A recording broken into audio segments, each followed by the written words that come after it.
I think most razor burn gets blamed on a razor that didn't cause it. Subtle Art Storm Cloud.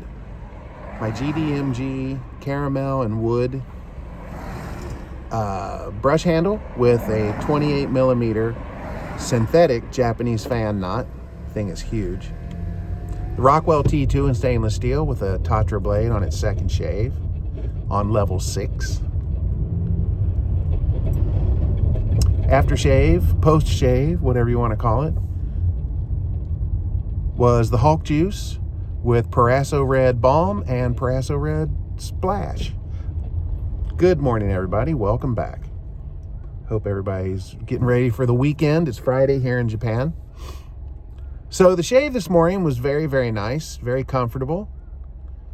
Subtle Art soaps, I tell you, if I had to keep just one brand of soap, Subtle Art soaps would be in the running for the one that I would choose. Definitely be in the running. I love Subtle Art soaps, but I love PA too, and I love Enchanted Path, and I love them all. So, but yeah. Subtle Arts is one of my favorites. Joe Dean really makes a good soap. It's a vegan soap, but it's like 3 butters, and this stuff is just so creamy and smooth, and the lather is so thick. It's really nice. Very, very nice. Okay, the Japanese fan brush, the Japanese fan knot synthetic fan thing is huge. It's like this big.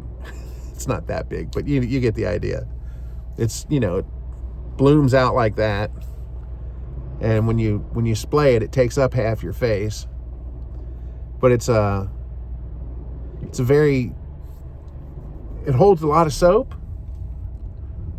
and it makes an excellent lather. But you know what? I haven't come across a brush that doesn't make a decent lather, unless it's a new natural hair brush that's eating the lather at the beginning.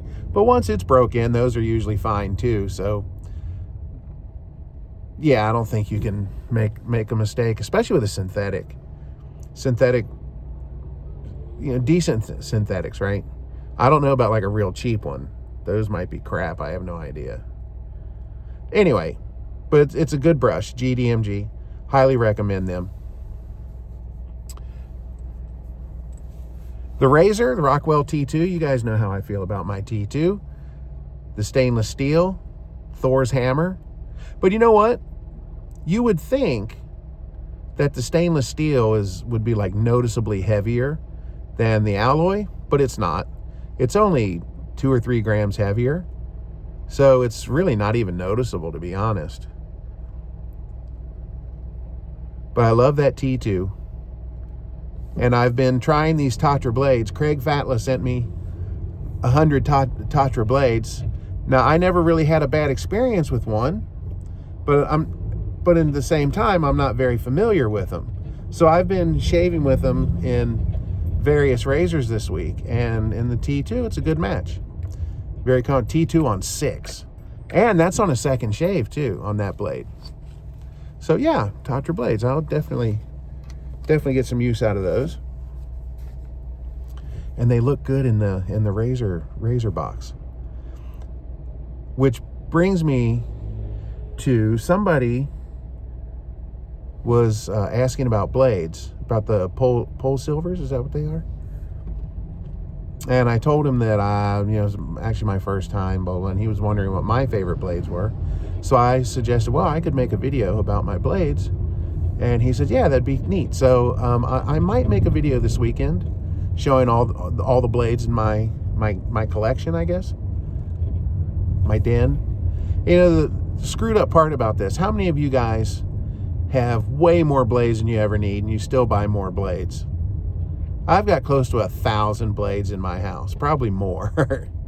And I've got more on the way. I'll buy blades anytime. And I don't need them. I figure right now, if I shave every single day, no miss, and I do one and done on the blades, which I don't do, I've got at least 3 or 4 years worth of blades before I reach, critical mass.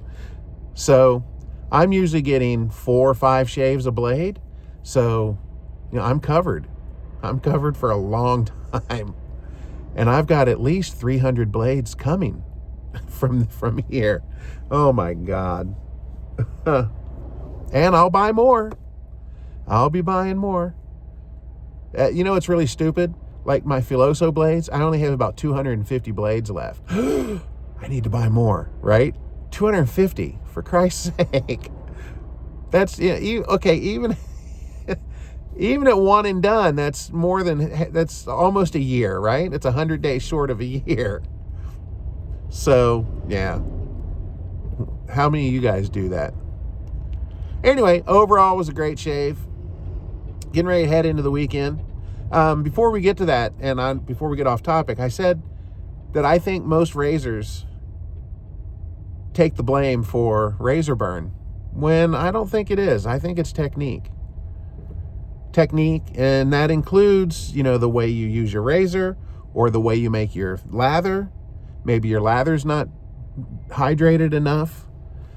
Maybe you're going too hard in the paint when you're shaving, going over the same spot 26,000 times. I remember a long time ago, Rob Larkham. Sorry guys, very quickly. Look, you guys know that Rob and I have had a falling out, and it is what it is. Rob's mom is in, his mom had a stroke, and she's in the hospital, and it doesn't look good. It doesn't look like she's going to make it. And so my heart goes out to Rob. And if you guys, I don't know if you guys are religious or not. I'm not.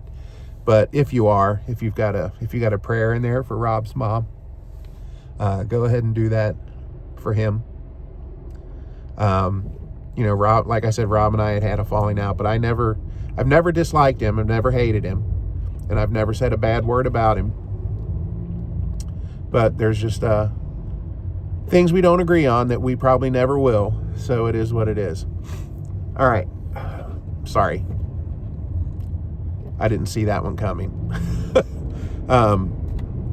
Anyway, a long time ago, Rob told me that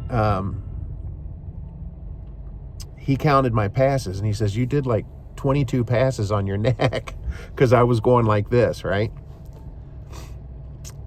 So if you go hard in the paint like that, you're going to cause razor burn.